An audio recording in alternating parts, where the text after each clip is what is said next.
I'm a man who believed that I died 20 years ago, and I live like a man who is dead already. I have no fear whatsoever of anybody or anything.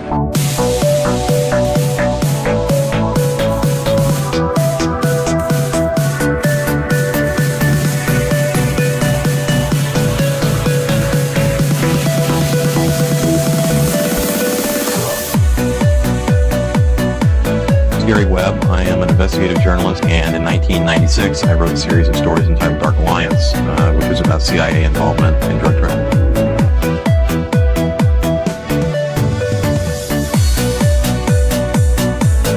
I knew a man who once said death smiles at us all. All a man can do is smile back. We're both in Skull and Bones, the secret society. It's so secret we can't talk about it. What does that mean for America? The conspiracy theorists are going to go on. Sure they are. I don't know. I haven't seen the rest. Number 322. I have duty to report this afternoon that my friend and colleague, Tim Russert, collapsed and died early this afternoon. I may die in this cell tonight or in the arena tomorrow. I am a slave. What possible difference can I make? And no official of my administration, whether his rank is high or low, civilian or military, should interpret my words here tonight as an excuse to censor the news, to stifle dissent, to cover up our mistakes, or to withhold from the press and the public the facts they deserve to know.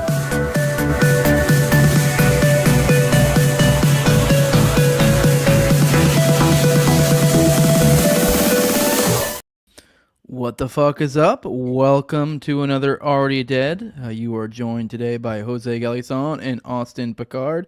We got Jules back there in the wing. What's up, Jules? Say hi. What's up? What's up? What's up? We've got Nicholas Lee says, I hope you guys never get rid of that JFK shot in the intro.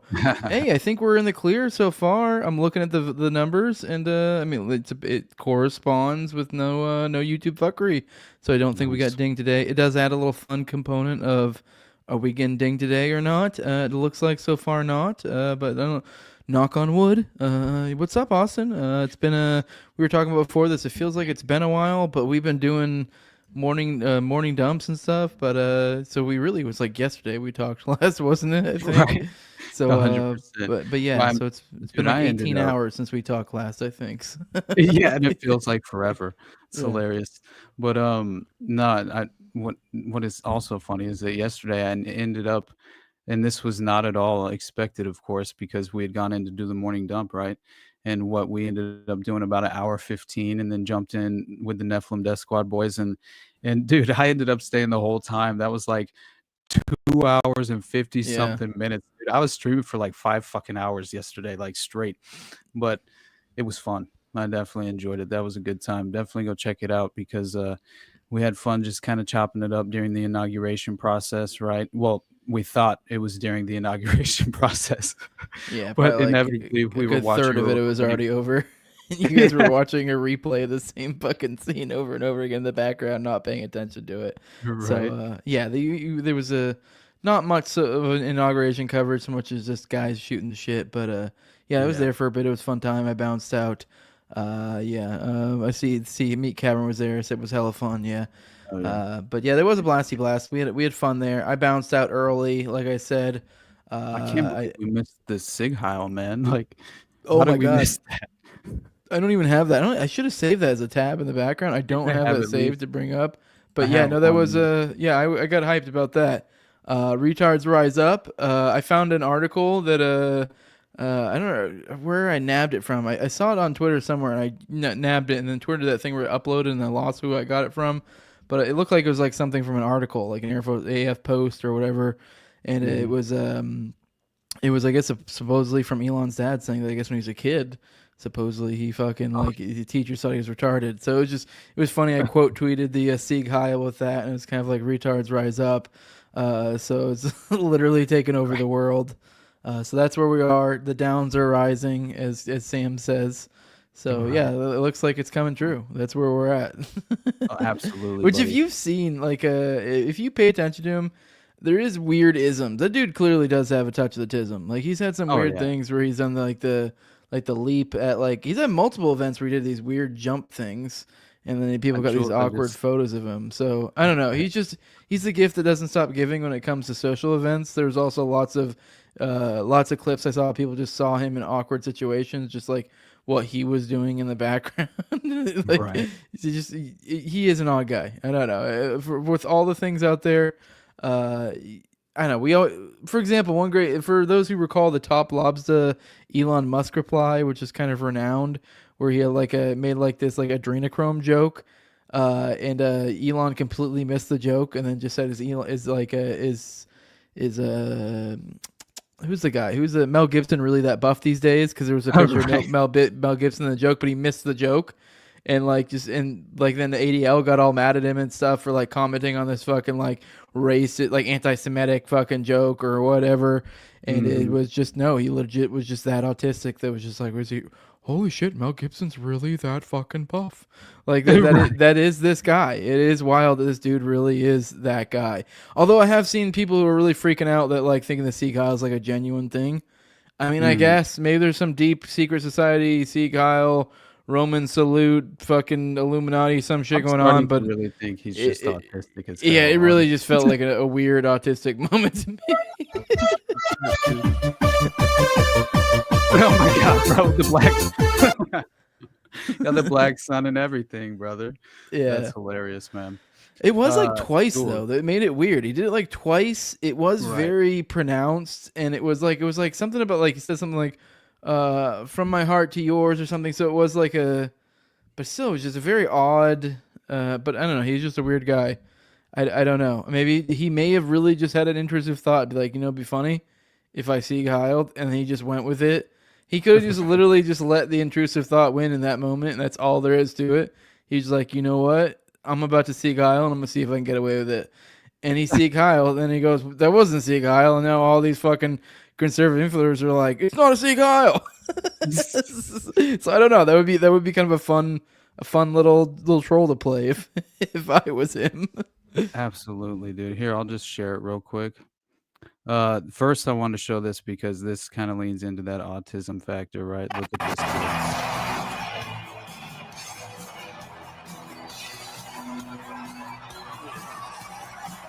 Dude. This dude fucks. It just kills me, man. Dude, this is autism. This is like me when I'm 8 years old and I'm all fucking overstimulated. That is exactly what it's like, dude.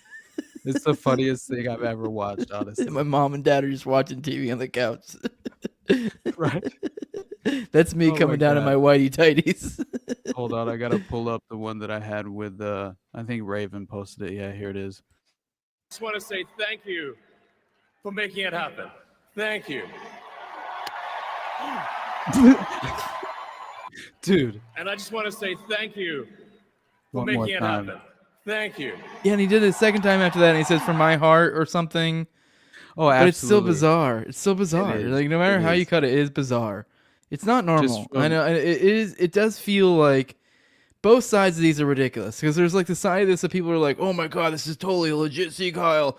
Oh, the Nazis are here. Oh, they're signaling, they're dog whistling, and they're being genuine." But then the flip side, it's also kind of ridiculous. It feels ridiculous. All the influencers are like, "It wasn't a Sieg Heil." I'm like, right.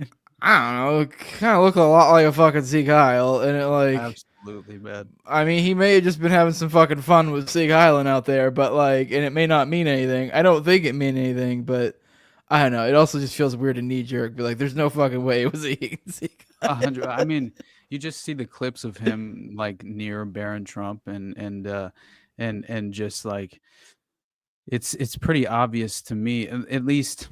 It would be so difficult to be in character that it would be brilliant if you were putting on some sort of method acting approach, but there's no fucking way. When you look at him, the way he's moving around his head and kind of his eyes, it's so strange the way he even just kind of functions like a fucking robot, but also very obviously some sort of autistic child, and that's the issue that I have. Austin when you ask him to give plugs. Dude, that's exactly. Did you see that shit? I did. I felt bad. I was like, man, I almost feel like I should have been there to be Austin's handler, to be like, to kind of curtail him. The audience gives me shit when I do stuff, when I do like jump in, but you do kind of like, you do, I don't know if it's just like you're a great wealth of knowledge. It's almost like you're further on the spectrum than I am. So I'm like, I'm a little bit more sociable in some ways. You're a little less self-realizing, but you're the same time you have a deeper wealth of knowledge. So like, there's more to be tapped there. But it is like, sometimes it's like I do gotta jump in, or you will just keep going. Love it. I just want to say so much, you know. And there are certain moments where I wanted to like address, you know, a couple of things that were said, and I didn't quite get to address them in the moment. But then again, I didn't quite get to address them the way I wanted to anyway, in an effective and efficient way, when I'm fucking going schizo on the You're too used to doing solo shit and just being able to just be like, here's a fucking, I'm going to rant for an hour and a half. And you're like, no, I mean, when you have a rotating group of people, it really is just get in where you can. It's an art, like getting used to that, like conversational stuff. For sure. But, especially when you're a little bit on the spectrum like we are. No doubt, dude. For sure. And I never want to like derail the conversation and take it into some territory where it was not at all even on the table. But occasionally I do that accidentally, but I usually try and like bring it back around in some sort of way to you know, nail down a specific point that I'm attempting to make, whether it's philosophical or theoretical. You know, I still think that it is difficult for me to kind of package the things that I want to say. And then of course I'm always like, dude, it's crazy how much like just when you're on somebody else's show too, you know, like you just want to make sure you package it in the clearest way possible, so you're not misunderstood and misinterpreted. But it's difficult at times, you know, especially when you don't want to, like, of course I ended up doing inevitably, which was basically run my fucking mouth for far too long during the plugs. But I still, I don't know, I didn't really get to talk to Clint after he got in there, so I wanted to address a couple of the things that he was saying as well. But anyway, you gotta. I know you want to address everything, but it is really just kind of gotta pick your shots where you can get them. Sometimes you're gonna leave things on the table. Absolutely. It is what it is. Sky High is right. You're great on Big Brain Pods. Still needs rep on Dangerous Retard shows. So yeah, you're 100% right, buddy. Yeah. So, but yeah, no, we have we got Sieg Heils back, baby. We're winning so bigly.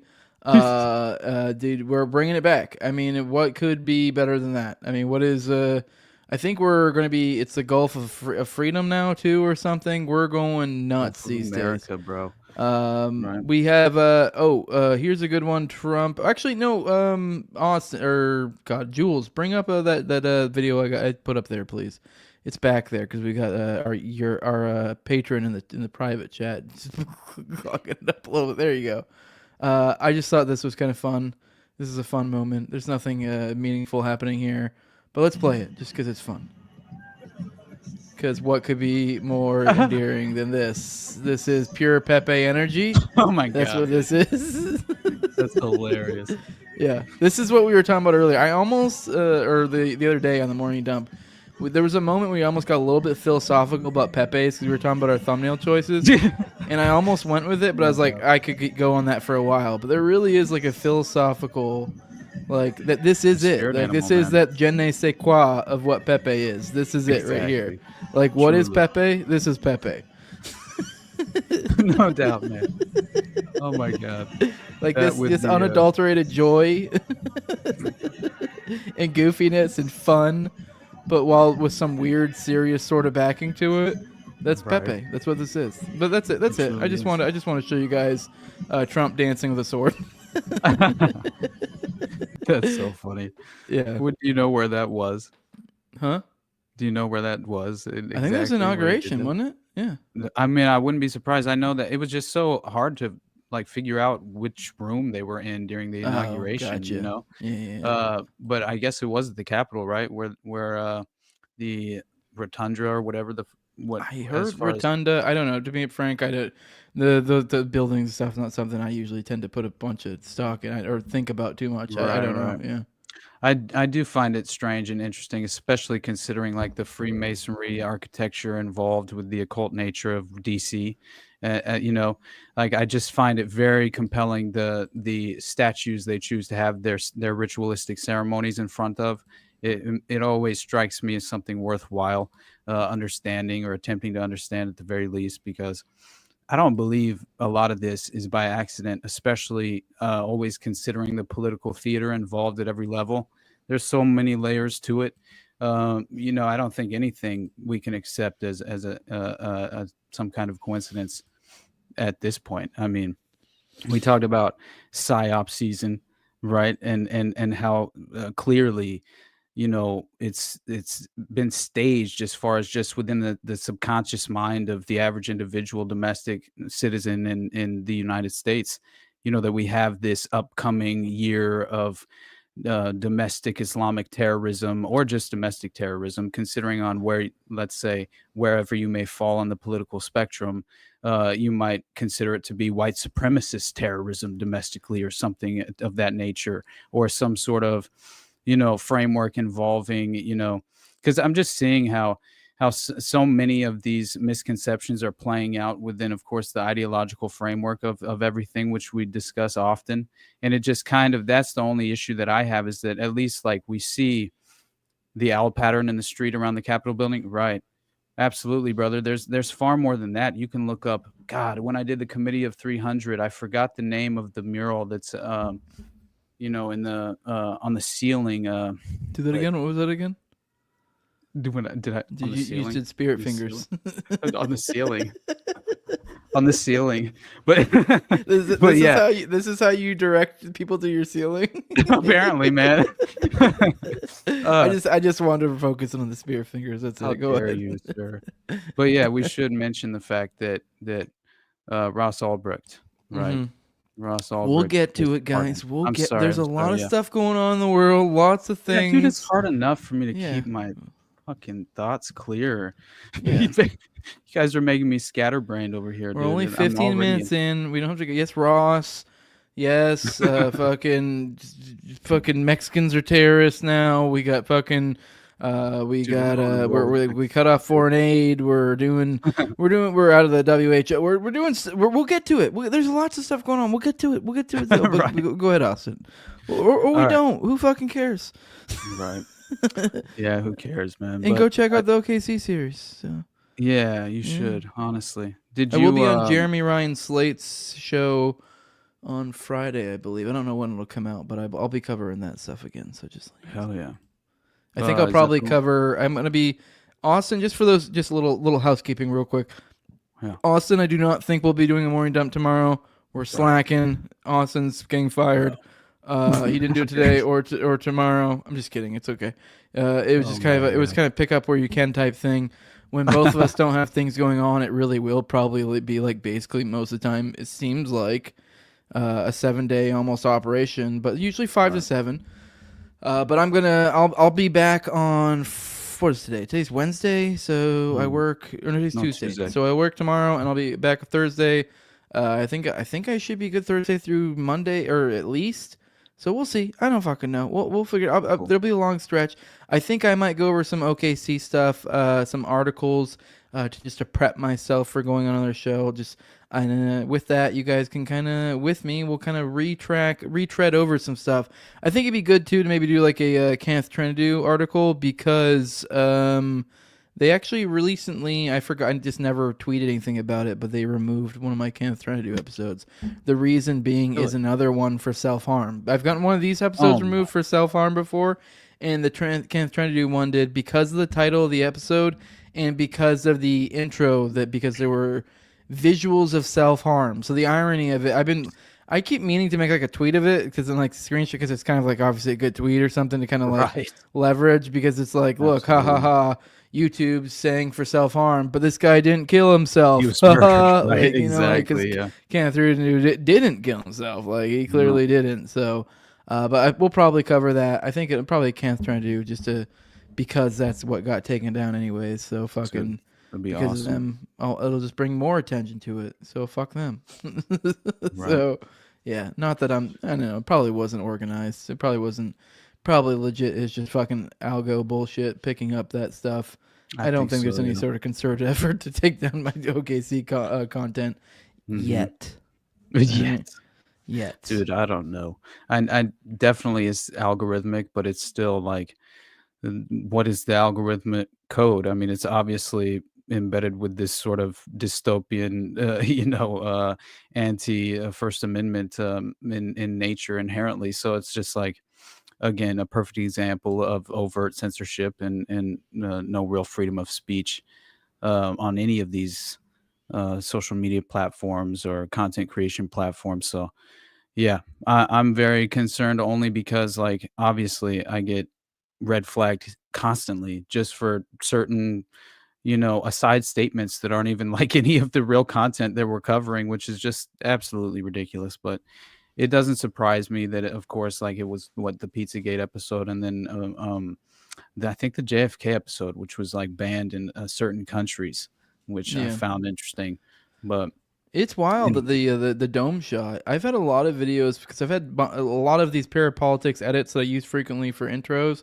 A lot of them have the headshot of JFK because, I mean, it's kind of like it's kind of the money shot for parapolitics. Let's be real. Yeah, it's surprisingly that does it a lot. You'd think that would be such a public event to where you'd be able to get away with it, but no, that'll do it surprisingly. So, I mean, it is what it is. So this is what we're working with. But with that, guys, definitely Rumble. Absolutely. I know we don't stream to your Rumble. It's just a matter of we're only able to stream to 3 destinations. I keep saying there's things that I'm planning on doing after we go on Tinfoil Hat, because I see that as kind of like a great time to kind of up the operation. Because I mean, that'll be when we have more eyes on ourselves. So just remind you guys, we're going on there next month. But I figured after that we'll probably upgrade, and that way we can stream in the future. These will be streaming to the Rumble. So either way, definitely go check the Rumble. I don't know if you post these after or not, or what you've been doing. I need to It's kind of a pain in the ass actually to do that. It's easier if you stream it, because then you don't have to fucking upload it later. I know. But yeah, definitely follow him, guys. There. Well, that will be getting. Hopefully, we can get that big here soon. That way you can say fuck YouTube, because I don't know. There's so much of your content that I'm astounded is still up on YouTube.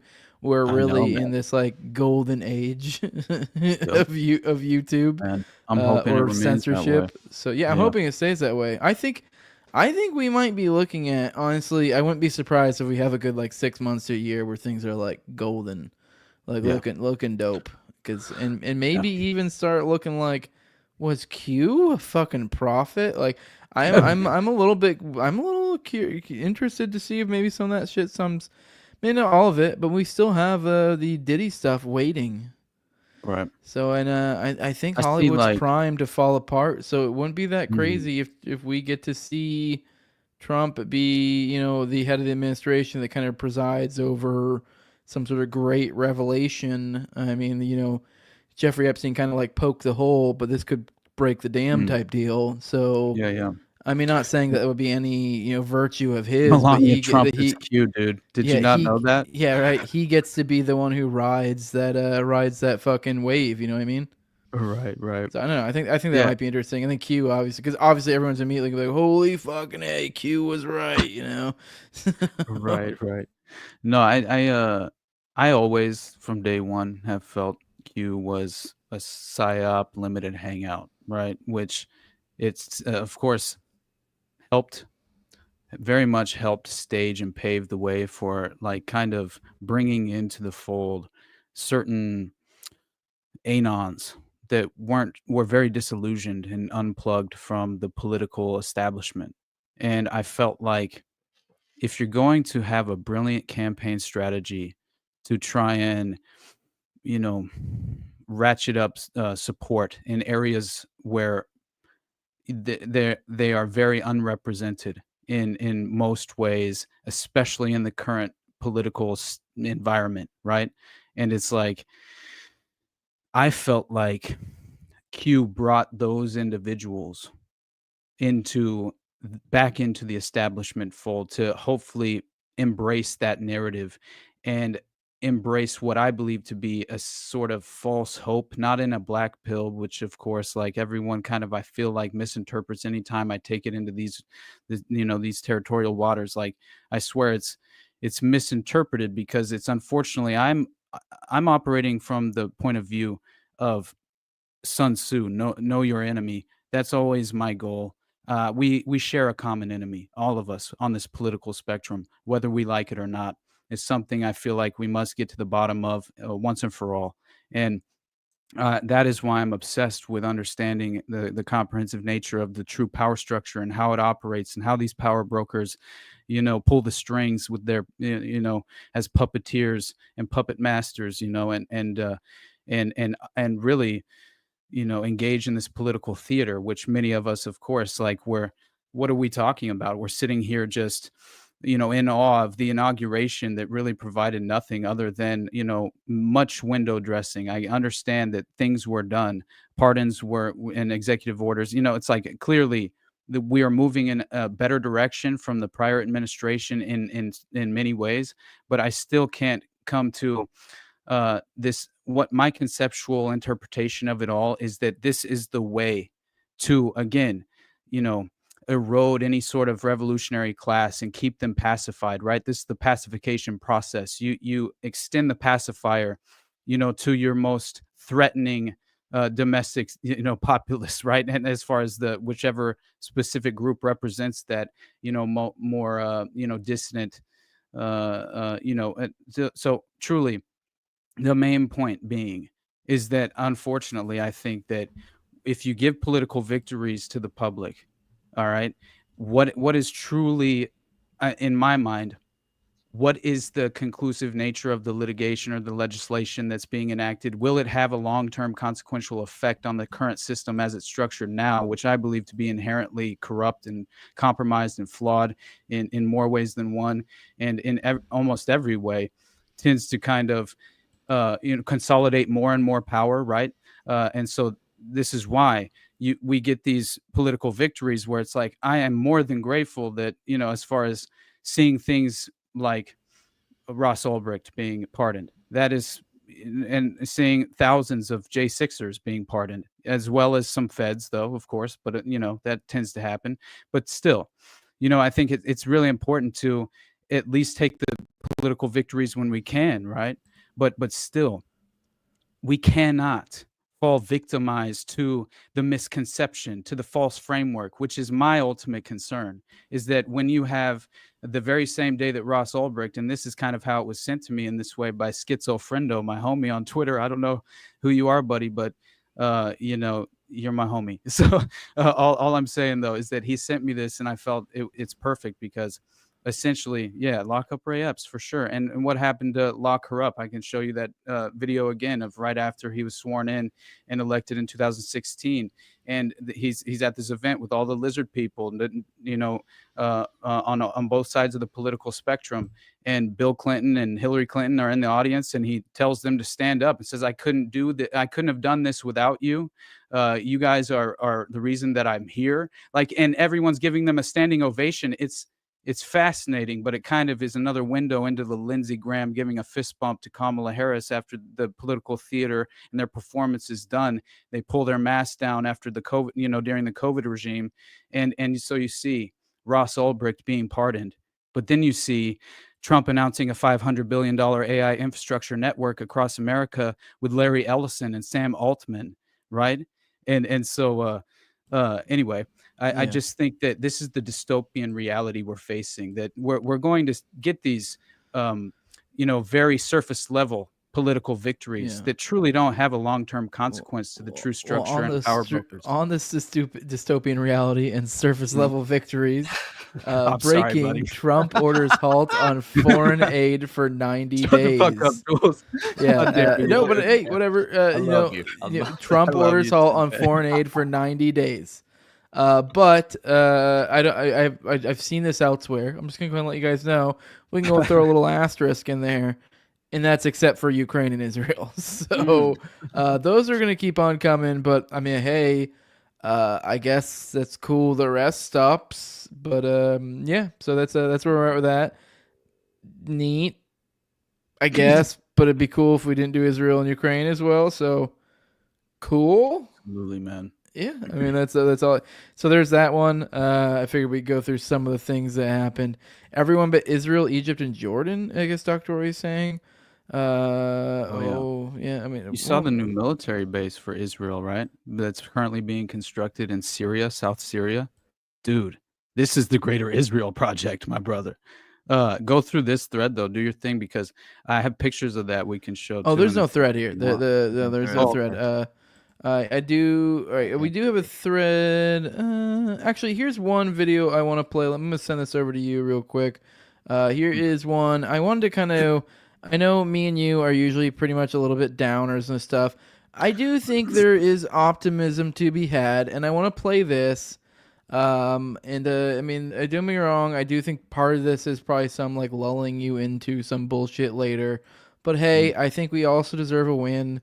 And also, I think there is optimism to be had, and I think just even the very fact, even if you don't buy this shit, the fact that the rhetoric we're about to see right now exists is a testament to optimism being. It's more positive, man. Yeah, this is what they're using to appeal to you, and Absolutely. so Yeah, I don't know. I appreciate that to say the least, but I will say that I think that they're very aware of that sort of technique and the way that they should kind of, that's just my only concern, of course, is just always that, right, they're considering where you are ideologically and where you stand. And so clearly they're going to attempt to market these narratives toward, your ideological framework. That's all. But I do appreciate and again take victories when we can have them, which is so rare. And again, clearly we're getting some political victories in regard to just the de-escalation within the framework of Gaza. I mean, thank God we're seeing progress as far as that is concerned. And then obviously a lot of these pardons were, just I myself am so kind of, I will say I'm far from optimistic, but I do have hope, and I will never lose hope, right? And so I'm not attempting to undermine what you're saying here, Jose. I love what you're saying. I think it's a beautiful, message, right? And I agree with it. I'm just only concerned and with the lack of consideration, right? That's all. As far as just not you personally, but the vast majority of people seem to be, that's not really within the critical thinking framework of their psychology. So they're not even like entertaining the idea that this could be deceptive. And that's all I really want to say. Anyway, sorry. You're good. Go ahead and play it. Let's go ahead and play this video. My proudest legacy will be that of a peacemaker and unifier. That's what I want to be, a peacemaker and a unifier. I'm pleased to say that as of yesterday, one day before I assumed office, the hostages in the Middle East are coming back home to their families.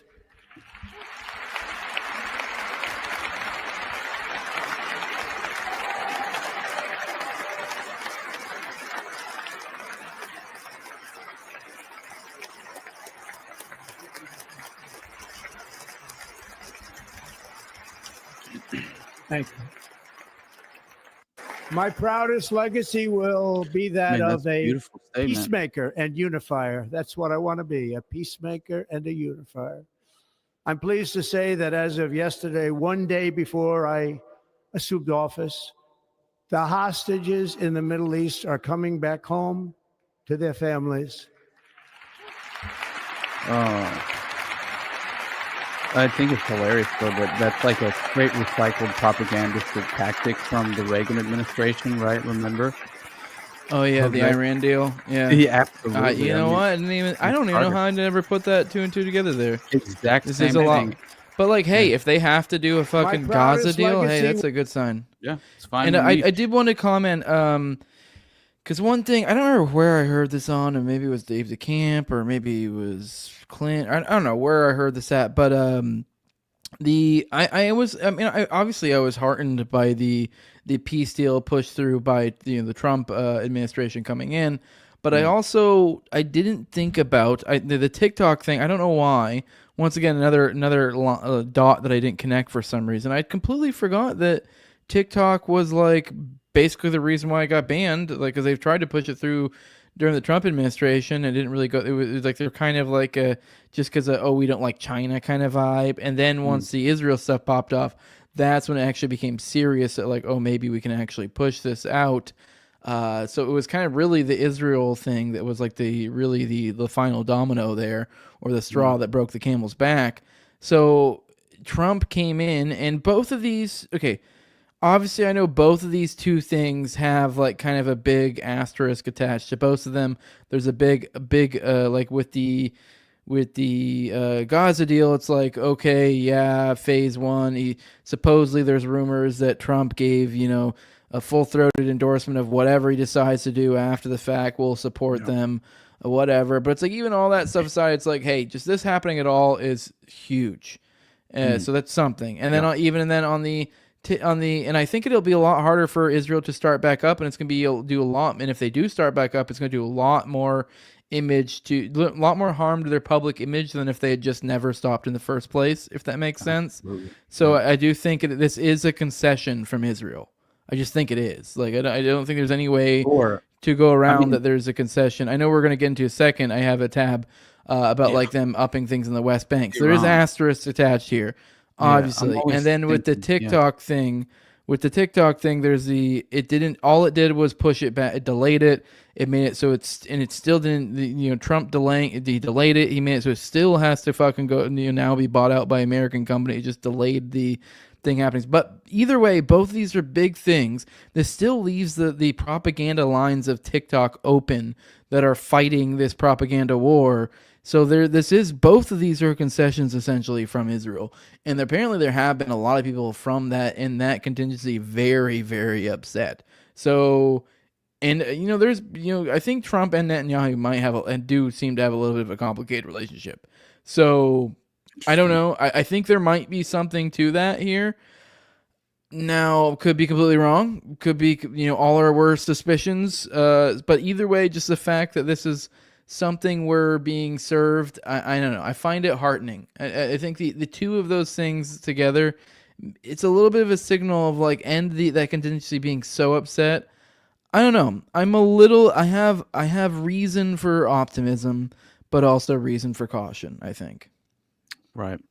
I understand that for sure. I think that there will be, I do think that there will be, progress made in certain areas of our foreign policy, no doubt, especially considering the Trump transition and his administration. I do think that did you notice the Axios article that Dave DeCamp mentioned in his most recent antiwar.com article that I pulled it up, and it basically was just mentioning the fact that Israel's ambassador was expecting Trump to reverse the hold that was placed on those 2,000-pound bombs or whatever, right? And it was essentially, the implication was sort of another escalation after the fact, right? And that this was kind of just, the window dressing for the transitionary period, which serves exactly in the vein of the October surprise narrative that happened with Carter and, that transition as well, which was hold off for Reagan. So he gets the political victory as far as just in the consciousness of the public consciousness. Right. So, but I do, again, I very much am and that was my number one, appreciation of the first Trump administration was his really kind of in what seemed to have been an instinctual reaction to drag his feet in a lot of these foreign conflicts. I mean, that's what I very much appreciated from his first administration. So I can only hope that will, reoccur, right? Of course. But hey, by the way, sorry, I don't mean to cut you off, but you're good, buddy. Our super fan that hangs out, and this is once again, here's another perk, an unthought of perk of being a patron. We offer this perk, me and Austin both on our Patreon, where you can come on during the video chat portion, or during the call-in portion of the show, which we will go in about like 10 minutes or so.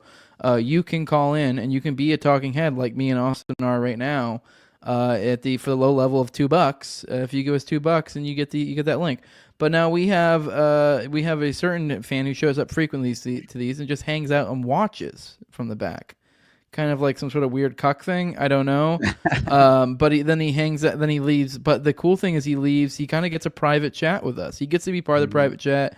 I mean, he gets to see us dropping cool little links because, I mean, we just use that to like then be like, hey, bring this up. No, it's just this is I find it interesting. Now he gave us the info that I guess the head general in Israel stepped down.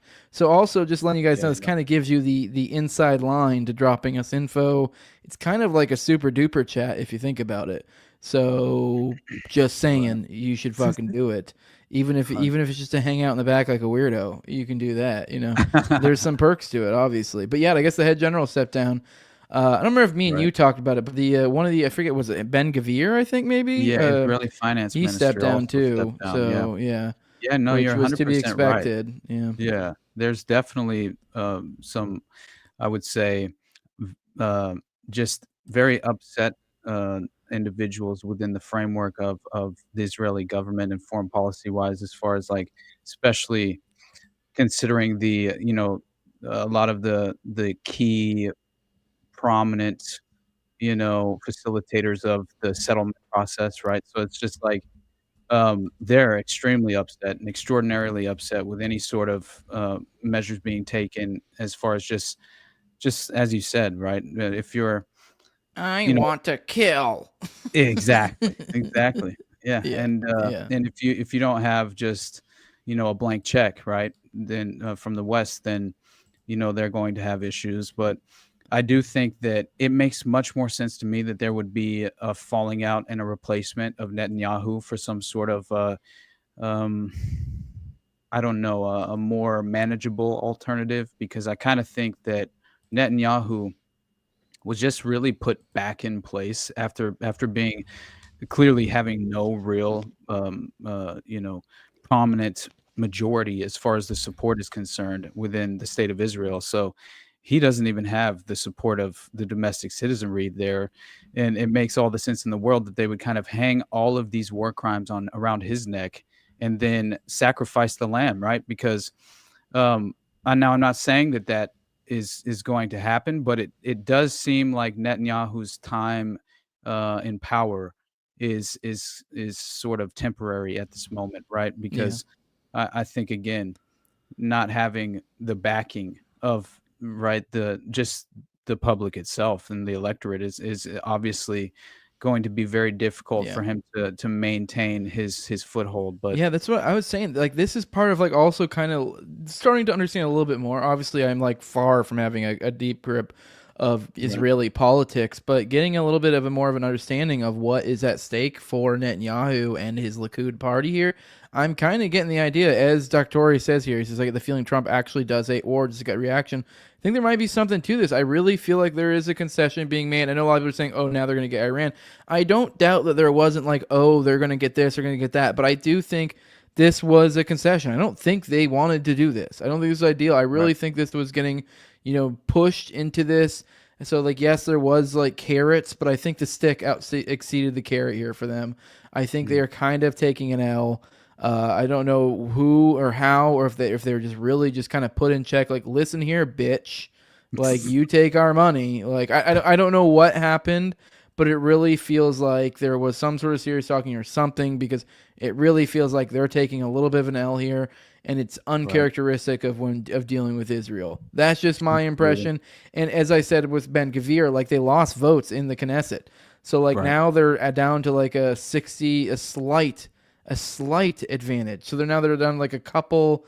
I think he's like 62 out of like 120 something votes now. They had a solid majority of like almost 70 with Ben Gavir and his party, but now they're almost to where they've lost their majority, and they're on a hair's edge of losing their majority. So it's like, I don't know. There's a dangerous game being played here for a lot of players. I know Netanyahu has had a lot of his own issues. A lot of people have said that like keeping this going is almost like a necessity for him too, to like keep power to where, because I don't understand the ins and outs of like his issues, but he's dealing with corruption of his own. But being in a wartime is kind of given this unique position to where like, oh, they'll leave me the fuck alone, like, because we're in war. But like, if this shit settles down, and surprisingly he seems to be the one pushing it, which makes it even more surprising, and even more to my point of like, oh, they're taking an L here. What is going on? I don't know. I'm a little bit optimistic still.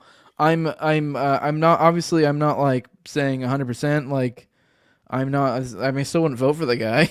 right. But like, I don't know. I mean, shit. I mean, geez, looking good. Oh fuck. Oh yeah. $20 from Somnambul. I'm gonna say it because he gave us $20. Somnambulism Schism. There we go. I got it. I got it the first time. Schism. Dude, you got it, bro. Yeah. That's perfect. Yeah, because somnambulism, I've heard that word before. I forget what it is. I guess something to do with like sleeping. Isn't it like hypnotizing or something? I don't think know. So. Yeah, it's some sort of weird word like that. Appreciate you, brother. Appreciate. I don't know who you gave it to. I hope you gave it to me. Yeah, fuck that guy. Yeah, I'll take it, bud. Oh no, actually, it had to be you because it's on YouTube, so it had to be you. Hey. Yeah. So hell yeah, there you go, guys. On his YouTube, that's where you can super chat. You can't super chat on my YouTube, so go to the Underclass Podcast. If you want to super chat, that's where you can do it. If you want to Rumble Rant, you can do that on, I guess, only mine for these since we don't stream to yours. So Rumble Rant. If you want to support, the gray markets out there. If you want to support the devil, you can give it to Austin's YouTube channel. What the fuck, man? Wow, I'm just kidding. Give him money. I'm just being silly and salty because, yeah. Oh, I see Dirt McGirt in the wing here. There. I'll bring you on in a second. Yeah. I want to go ahead and bring up. What are we looking at right now? Actually, I forgot what we were looking at. This is the. I want to cover one more little tab, and then I have a super thread that I figured we'd go through during the call-in portion. We already have somebody waiting in the wing for it looks like the video call-in portion. But I have one more I want to bring on the Israel side of things to kind of touch on the West Bank, and then I do want to then transition over to the call-in, and then we'll start start shooting the shit with y'all. So, Jules, you want to bring that up? I thought I put that in the private chat. Should be the last thing I put in there. Yeah, it should be a Dave the Camp thing, yeah. It's the last thing there. All right, there we go. All right. Yeah, you can just enlarge that. Yeah. Or scroll up. No. Oh, damn it. Scroll up. Like scroll up the tree. Scroll up. Oh, I shouldn't. Okay. It's from Dave DeCamp. It says Israel launches major offensive in Geneva days after Gaza ceasefire, large-scale incursion in West Bank City, dubbed Operation Iron Wall, begins with deadly airstrikes. So yes, things are picking up in the West Bank. Uh-oh. And yes, it's not ideal, but like, I don't know. I mean, I'm just as I said, I just want to kind of like hopeful diatribe. Knowing this full well, but also be aware. So I mean, I think my message here is just kind of like, as we got Jules here, but like it's the gray pill. It's not being. I know everyone's like, oh, don't be black pill. It's like, okay, well, let's not be fucking retarded. I don't know. Yeah. Like, you need to kind of be aware of what's going on.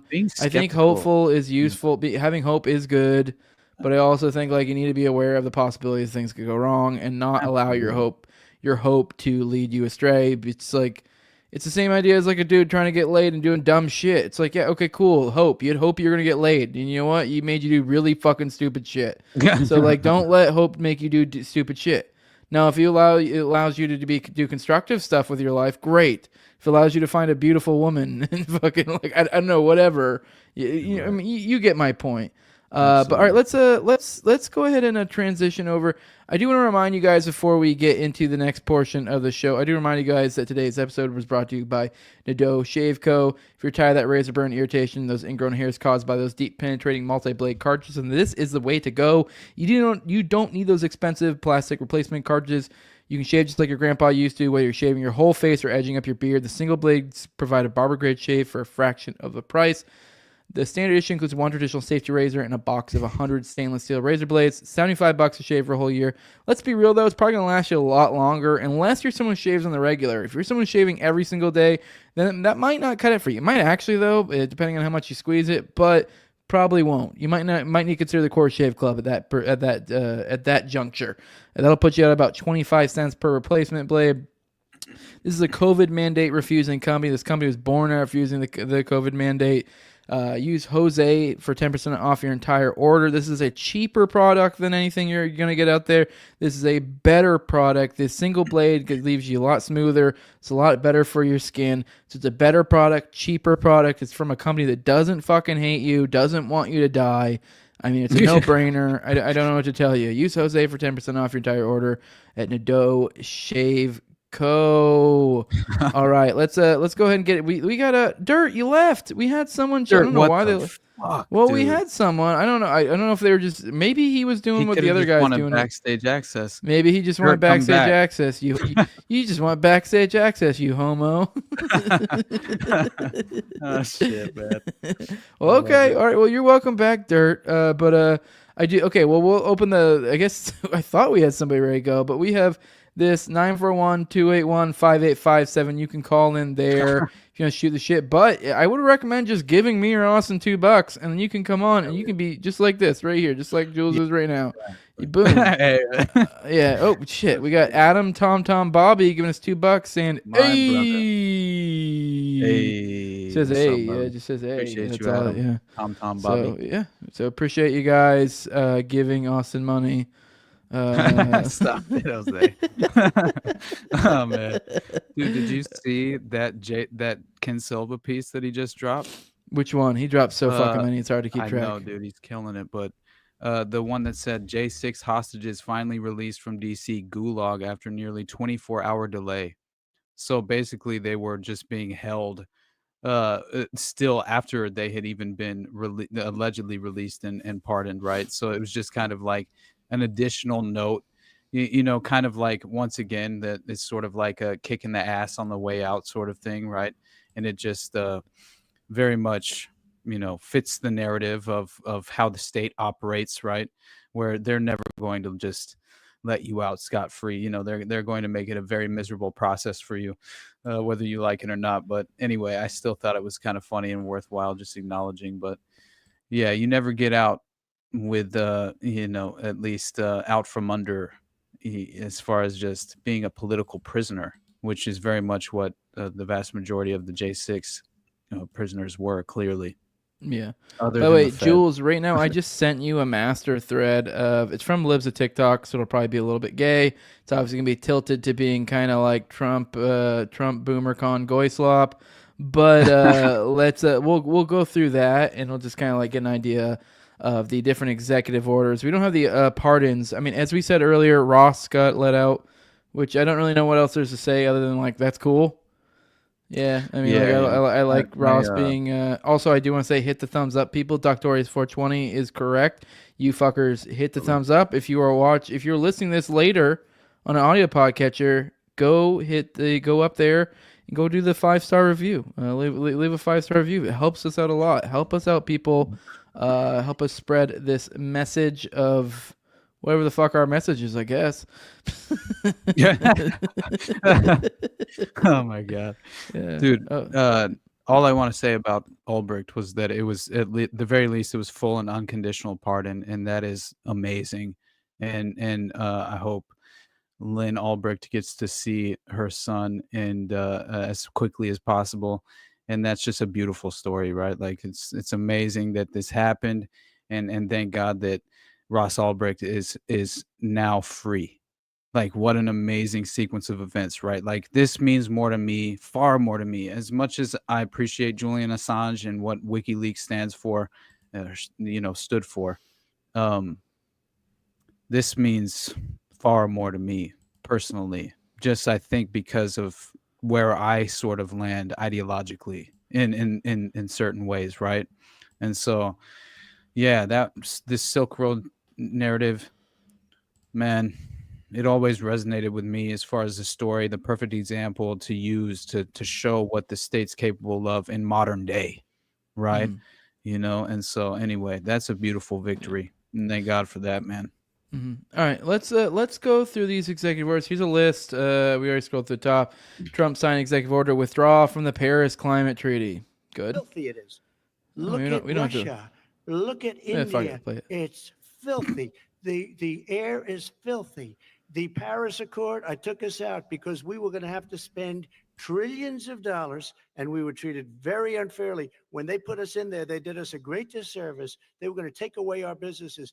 I will not sacrifice tens of millions of jobs, thousands and thousands of companies because of this is an old clip. This isn't even new. So you can take that down. China Yeah. Fuck China. Fuck yeah. Fuck all that climate shit. Yep. So we're out of the Paris Climate Treaty again. Good stuff. All right. What are you doing? You accidentally clicked on that link, dude. You got to go back. Dude. There you go. Now scroll down. Signed executive order directing all federal employees to return to full-time in-person work. I mean, that's kind of a whatever. I would actually say that might not be ideal. I mean, you would think that would be a case-by-case thing.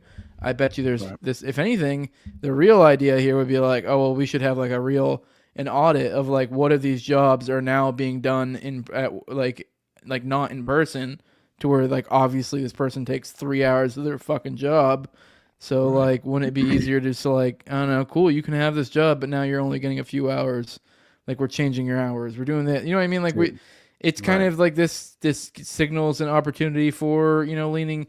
But I mean, whatever. I don't fucking know. But I guess this is good because they're getting paid the same either way. So they may as well fucking. The fuck? What are we doing right now? Oh, I'm sorry. Were you still going through that? I'll stop sharing mine. Dude, my bad, bro. I'll stop sharing. I'm sorry. Oh, did you like? Oh, did that like accidentally share or something? Yeah, my bad. Oh, my bad. Okay. Yeah. But pull that back up because but we'll get to whatever. Yeah, okay. Yeah. All right, so you accidentally opened it. I was very confused. Okay, I got it. You were trying to get it ready to set up to in the wing. Is that what you were doing? Okay. All right. Yeah. Okay, yeah, I've done that before too. It doesn't let you do that. You'd think you'd be able to. You can only have one there. It boots the other one. All right. We got directing. All right, whatever. Fucking who cares? That's gay. Like, whatever. Scroll down. Executive order and the weaponization of government against political opponents. I don't know what the fuck that means. I'm sure we can get the details of that. Probably is nothing. It's probably shifting things around the edges if I had to guess. Sign executive order to address the cost of living that skyrocketed. Probably, honestly, just more socialism of its own if I had to guess. Absolutely. We're going to give money to this industry, to that company, to this company, to that company. Sign executive order freezing federal hiring. I mean, okay, cool, I guess. Means nothing because they're going to end up taking it back up. Trump signed executive order rescinding 78 Biden-era executive actions. Obviously, I don't know which ones those are, so I don't even know. I can't even guess if that's good or not. Signed executive order pardoning nearly 1,500 J6 defendants, which is, obviously good stuff. Executive order designating cartels as foreign terrorist organizations. And this is where we get to downright fucking awful. This is like, honestly, this is kind of my takeaway of all the stuff I've seen so far as this new order is like, for the most part, I'm kind of like either just don't really care or like kind of like, it's probably good. Whereas this is the one that I'm like, the one thing that I'm like, no, fuck no, no. I know everyone's like, oh yeah, fuck those guys, because yeah, like like cartels. You see all these cartel videos of them hacking up people and like cutting off heads or doing all these awful fucking terrible. But you're like 100%. But you need to have a realization of like, what does this mean? Like, okay, cool, I get it. You're like, I don't like said thing. You're like, okay, that's cool. It's easy in your head to conceptualize. I don't like this. And you're like, okay, but like, well, all right, so now what? We get rid of it. And you're like, okay, well, what you're trying to do right now by getting rid of it, by utilizing the government, you're going to be putting a war on our southern fucking border. Isn't that Jewish female still the president of Mexico? Yep. Yeah, but can you imagine if we actually, because what people don't realize is designating anything as a foreign terrorist thingy or whatever, all that is like, it's essentially the government designating you fair game. Exactly. And essentially considering you kind of like, you're right, you don't have rights. Dude. Like all that makes me feel is as if there is for sure going to be some sort of South American, not even just only Mexico, right? It feels as if there will be some sort of like, true foreign policy position Operation Condor. Absolutely, dude. Operation Condor is coming a little bit more north, baby. It's migrating, baby. Man. And if you look at, I used Cartel Land as an example on Nephilim Death Squad yesterday, I think, because I'll always remember that as the CIA utilizing cartel members of the cartels, to manufacture methamphetamine and traffic it across the border, as well as, of course, traffic fentanyl, right? Which has always been, at least since it's really effectively, what's up, brother?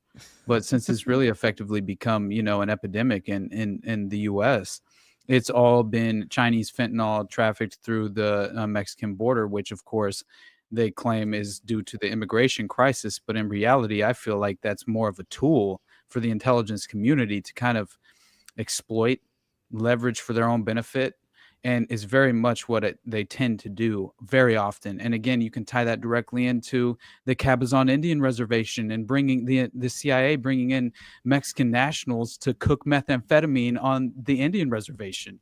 I mean, that's the octopus all day long, Iran-Contra, man. I mean, Danny Castellero's octopus, like, this is again a recycled tactic, the playbook, right? And to me, just another example of Operation Condor combined with Operation Gladio, and they're just right, like hand in hand, kind of like passing on the torch, or to Gladio once it comes into the domestic US. That's what it feels like.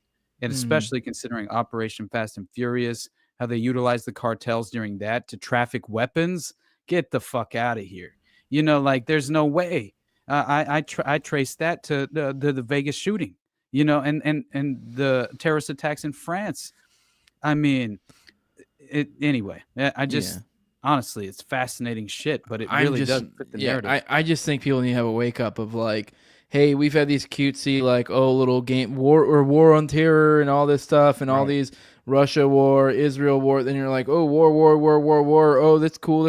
Oh, we're doing war there. We're doing war. We're like, and even this to some extent, like, most Americans are like, war in Mexico, and you're like, okay, but that's like war on our southern fucking border. This is like legit, like, Northwoods goes live. Like, this is like, and I don't even mean it in like a way of like glowies doing shit. I just mean like what they were doing could organically, legitimately happening. Like the type of stuff they were talking about. Like, that's where we're at. What's up, Clint? You popped in as us talking about the designating cartels as foreign terrorist organizations and the realization the American public really needs to realize of like what that could mean of having war on our southern border. Like, this is like, right. Like, that's like legit, like, Northwoods, what they said was going to happen, like that, but like organically, Yeah. Well, I was backstage, so I got to hear most of that. I actually am doing post-production on an episode of Liberty Lockdown that'll drop at noon tomorrow, where I cover this in detail, but you guys made most of the points I did, just not as well as I make them, obviously. Of course. I'm just kidding. I'm kidding. But yeah, I totally agree. I mean, Operation Fast and Furious, the fact that the drug cartels have been on the CIA payroll, we have extensive evidence, not necessarily the Mexican cartels, even though that definitely happens too, but certainly the drug trade, the poppies in Afghanistan. Like, absolutely. This is how the Black Ops programs for the CIA gets ran. It's how it gets funded. The fact that this is probably the most interesting angle to consider about this, and I say this as a libertarian who's as non-interventionist as they come, but it is fascinating if you believe, as I do, that there's a distinct possibility that Donald Trump and the multiple attempts on his life could have been from the CIA or from state-sponsored entities. And I would assume that it's domestic because I don't buy the Iranian thesis whatsoever. Right. Well, if you believe that, then it is actually kind of interesting that perhaps Donald Trump is using the DOD and the military to go after the cartels to defund the CIA because they're trying to kill him. I'm not saying that's what's happening. I'm just saying it's an interesting angle to consider. I remember hearing I have heard you talk about that already, but I actually think maybe that could be the intent, but I think likely there's a chance the intent could be different and the actual result will likely be different. I think much as we see with like corporations when like all these regulations come in and what happens is then the big dogs stick around, the little guys go away.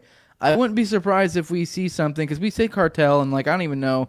I mean, is there really just one cartel, or are they just different factions? So it's like, let's be real. Or are we really just leaning down our fucking CIA fucking operation there and getting rid of the competition? Is that really more what we're going to be seeing going forward? Like, we're just kind of getting rid of the competition, leaning this out, getting rid of any money that doesn't leak somehow directly into our coffers, our black operations coffers. You know, I don't know. Obviously, we're completely conjecturing here. Well, but I think the other angle is the Ron Paul point of blowback, like the potential for blowback from the global war on terror, or even before the war on terror when we were just sanctioning Iraq and starving 500,000 people.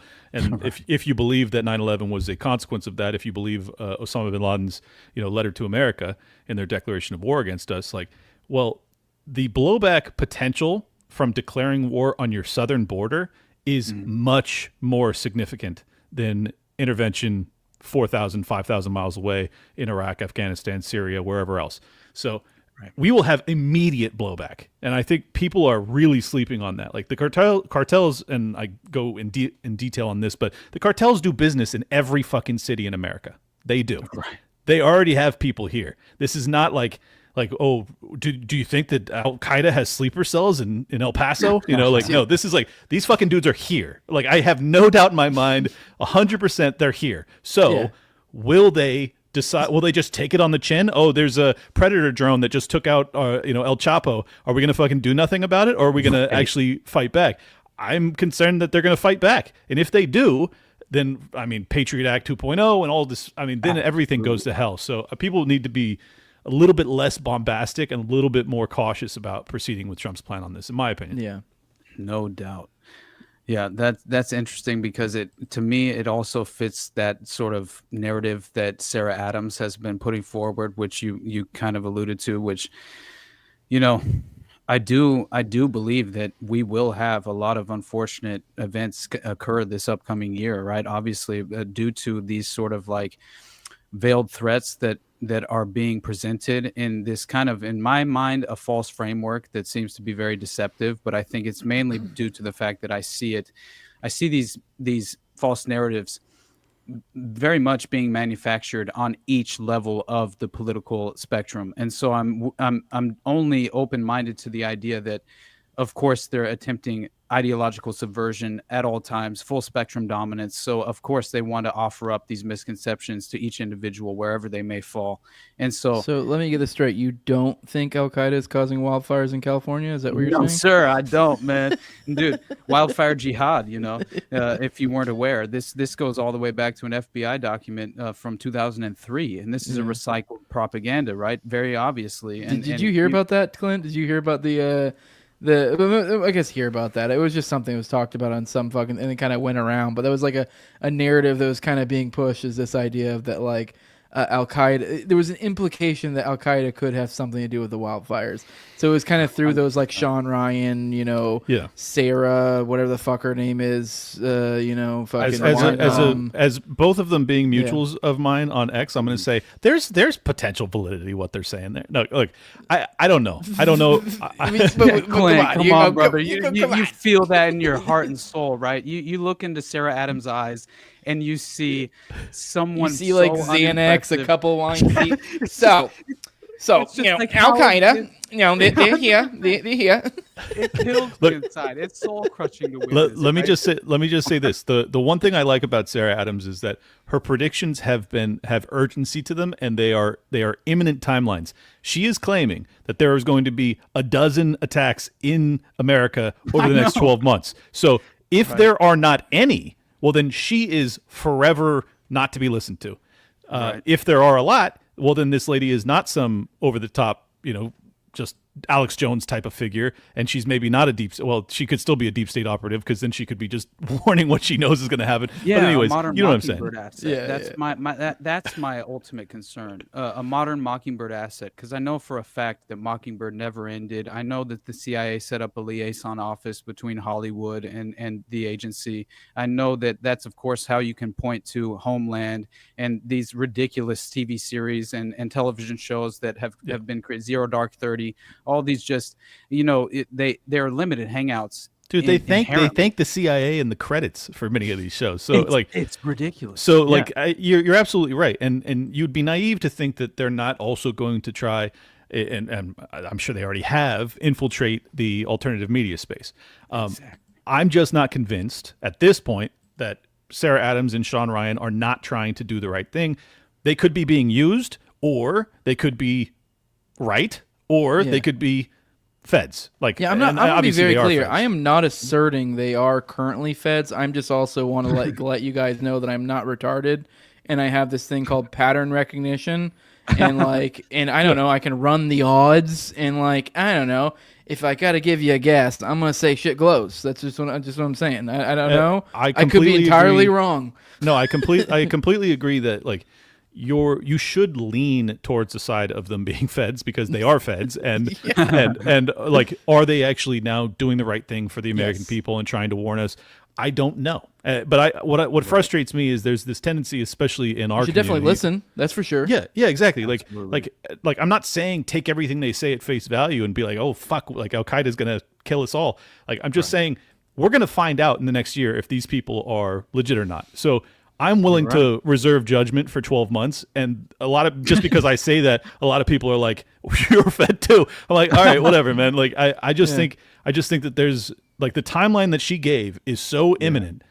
And obviously we already had an attack on New Orleans. We already had an attack in Vegas, kind of. We'll see. That's all I'm saying. All right, let's scroll through some of these. We got executive order for the secure the southern border, whatever the fuck that means. Merit-based hiring system. I don't know if you know much more. I'm assuming they're getting rid of DI shit. That's kind of your stuff. I'm assuming you've dug into this. Any thoughts particularly on this before we scroll past this?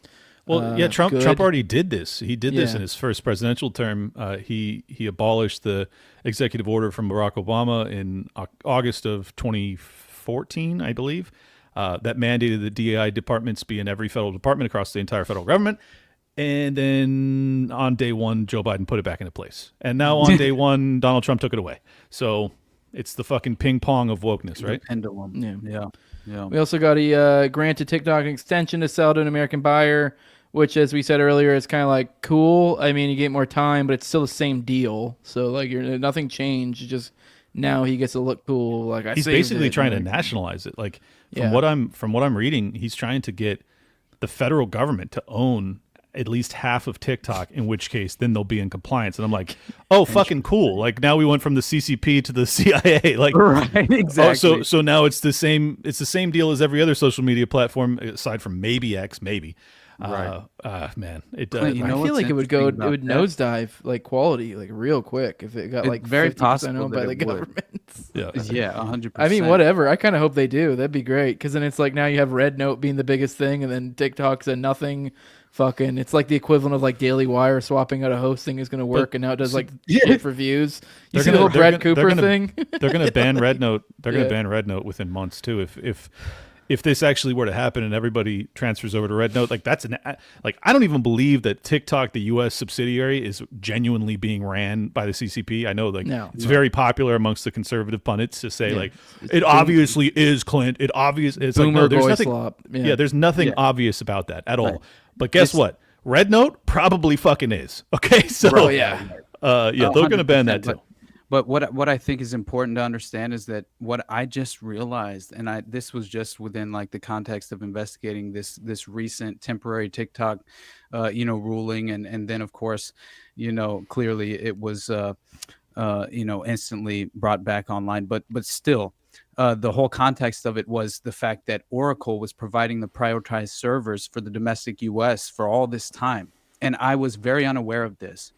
And now this, entirely falls within the framework of Larry Ellison, as far as Larry Ellison's connection to Oracle. And so Oracle, if people are unaware, Oracle is 100% a CIA project, just like Palantir was in more ways than one. And that's where I become very, very skeptical of this potential dystopian, totalitarian, technocratic framework that's really developing and forming around potentially the figures in power standing tall behind Trump, which is very terrifying to me, because again, it's like potentially providing this false alternative to the public, when in reality it's just another way to swing the pendulum toward the same inevitable direction, the same path we're inevitably on. In reality, this is just kind of like the window dressing and the marketing for the public, and wherever you fall ideologically is kind of where you're going to embrace that narrative. But this is the Whitney Webb argument. I mean, exactly, brother. And that's not a black pill, as much as people kind of misinterpret it as a black pill. Oh, I think that's a misinterpretation, brother. I know it sounds like it. But man, I mean, if the belief is that it is a duopoly and that they are just ping-ponging back and forth, but still the Great Reset is inevitable, that's a black pill for me. I'm sorry, I know it is, but I'm trying to argue that there's hope within it still, right? I understand her argument. Her argument is, okay, well, say it is inevitable. Wouldn't you rather people know that so they can fucking reorient and stop the duopoly? Like, I get her argument, but I don't actually believe it's inevitable, and I don't necessarily believe that Donald Trump is in lockstep with the Great Reset ideology. He does enough things. Schwab following him right behind him. He's committed to Davos, and I mean. But did you hear Trump's speech at Davos though? I did, man. I did. Okay. He was saying shit they didn't want to hear. I promise you that. He was like, absolutely, we're not we believe in nations. We believe we're not globalists. Like he said shit that you're definitely not supposed to say there. So does that mean that he's with us? No, it doesn't. But I'm just like, I can't fucking handle the assured Great Reset. There's nothing we can stop it. But let me say this now that I've tried to spin this optimistically.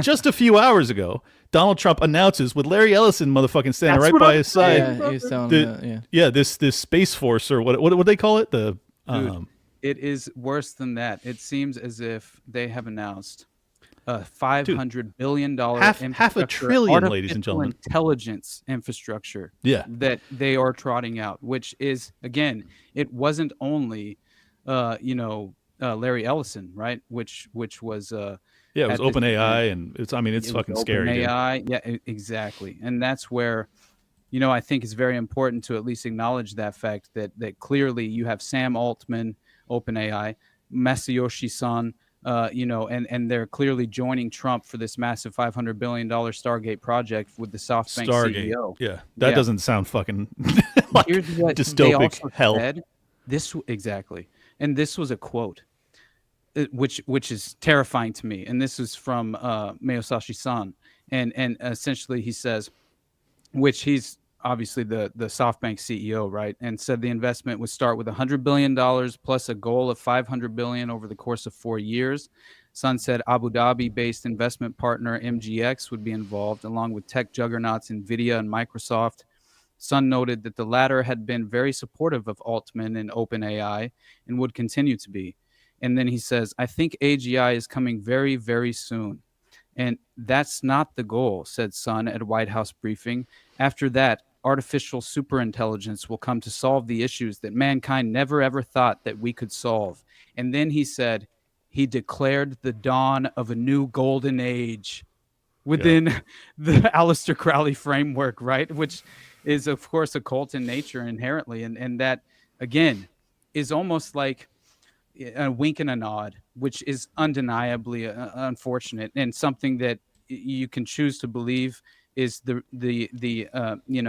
is sort of by design, or this was some elaborate accidental coincidence. But for myself, this is all falling too uniquely into place, right? And that's my ultimate concern. Again, that's dystopian technocratic totalitarian technocracy, right? That Whitney Webb alludes to so often. I think there's more bugs in the works, as I kind of alluded to earlier. I really think I feel like we're feeling dissent within this machine, essentially. As I was saying with the whole the combination of the TikTok thing and the peace deal really kind of is like, I really feel like there's some sort of, I struggled, and obviously as I explained in the show earlier, kind of understanding the dynamics of like Likud's majority, they're like how they're kind of losing their grip as a result of this. It's kind of like they're taking quite the L here. And so I'm really like, yes, I know there's ways they're probably being promised this and that, but I still think overall it's an L, and I really feel like there's some sort of sense something's happening here. So I think, it's not as simple. I think things are changing. I think dynamics are changing in the world. Maybe Israel's losing the pull that it used to have. I don't know what's going on here. There's a piece that I'm missing, maybe, but I feel cautiously optimistic, and I haven't for a while. This is the reason I'm also cautiously optimistic. There was approximately 80% positive coverage for Kamala Harris and only 15% for Donald Trump in the lead up to the election. That demonstrates to me that, once again, Donald Trump was not the chosen candidate of the regime. I don't think that you give, they expended so much political capital and media credibility on trying to foist Kamala Harris on us, and it was essentially the death knell for the corporate media. So right. I think that the American people demonstrated that, we're not going along with not only what you want, but also what you have to say. We don't buy your arguments anymore.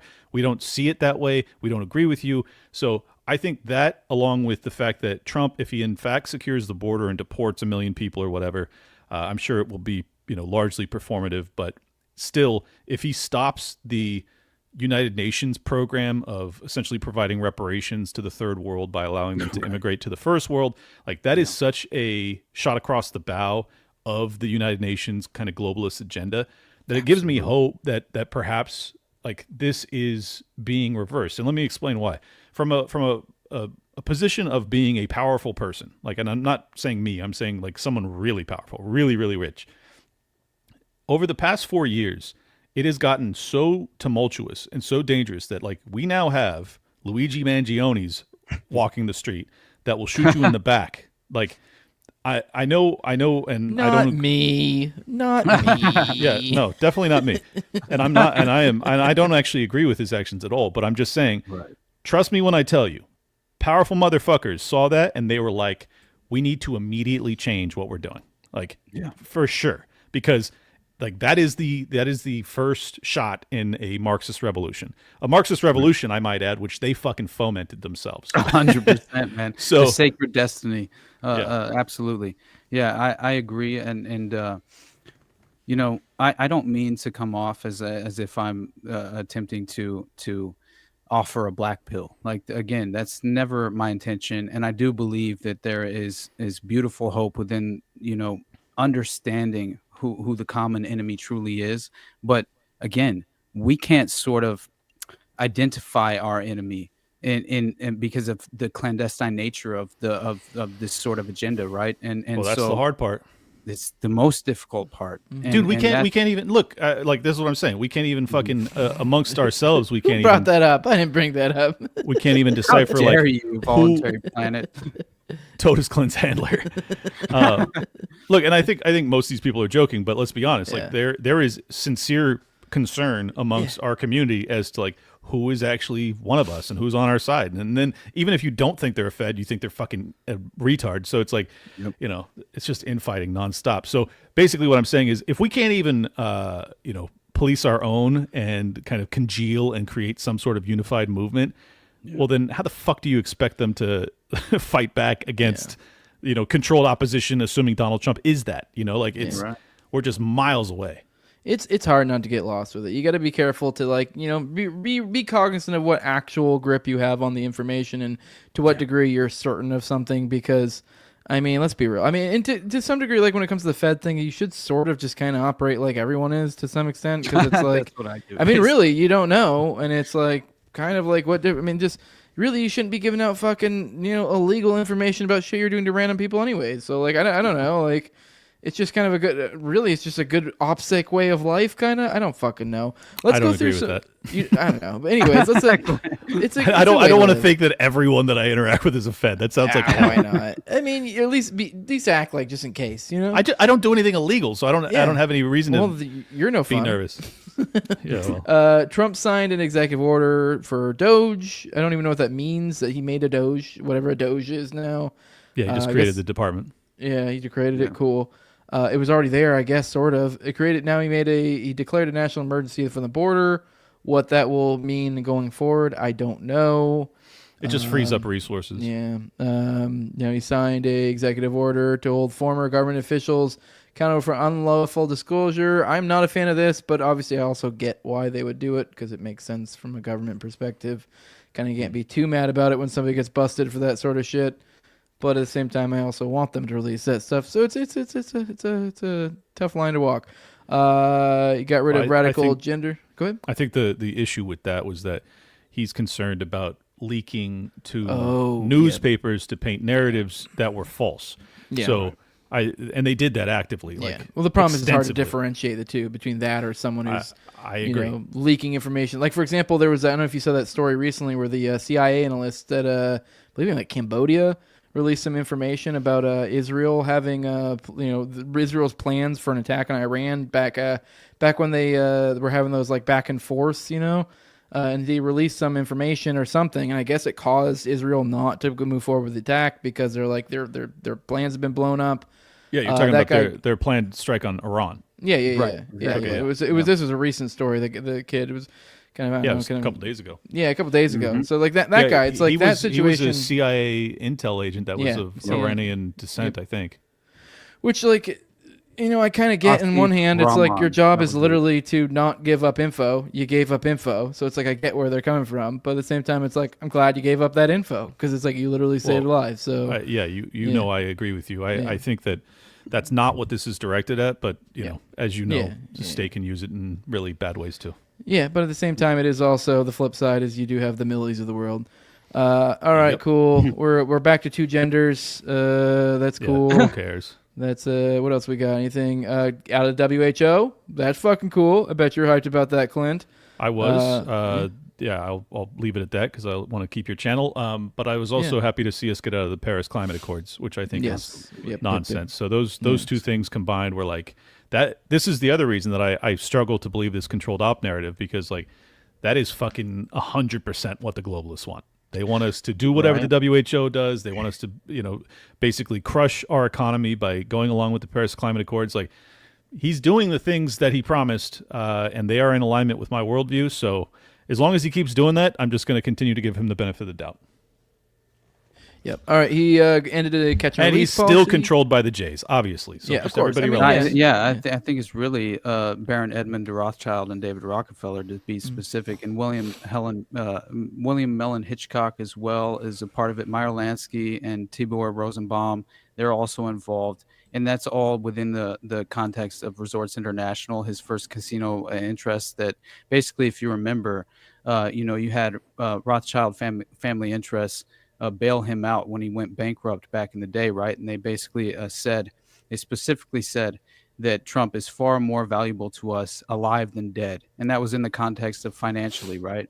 And it was really more in the context of his name and how much they could utilize that to their benefit. And so if you read Michael Collins Piper's book, The New Jerusalem, Zionist Power in America, it kind of paints this picture, and I know he's very much Jew-pilled and very much someone that is considered to be in certain circles an anti-Semitic person, but I don't put much into that, especially when you're not actually specifically targeting individual Jewish people and making blatant statements. That's not what he's doing. It's just a convenient way to dismiss what he's saying, I think, in more ways than one. So but when you look into it, it's very unfortunate because you see these direct connections to people, not only Ghislaine Maxwell and the Epstein network, but Robert Maxwell himself. And I said this before, there's a 1989 newspaper article that you can pull up that shows Donald Trump as the priority guest in going on the Lady Ghislaine yacht of Robert Maxwell for this the very exclusive event, and they're measuring their yachts, which is just the funniest thing of all time. That's the context of the article, but still, what Robert Maxwell was.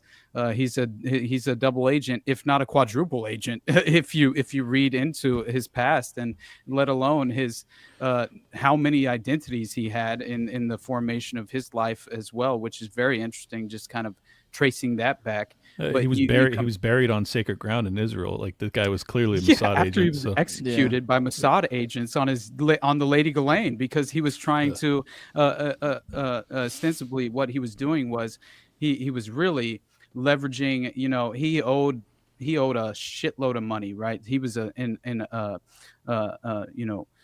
just excruciating amount of debt. He was out there doing people, dude.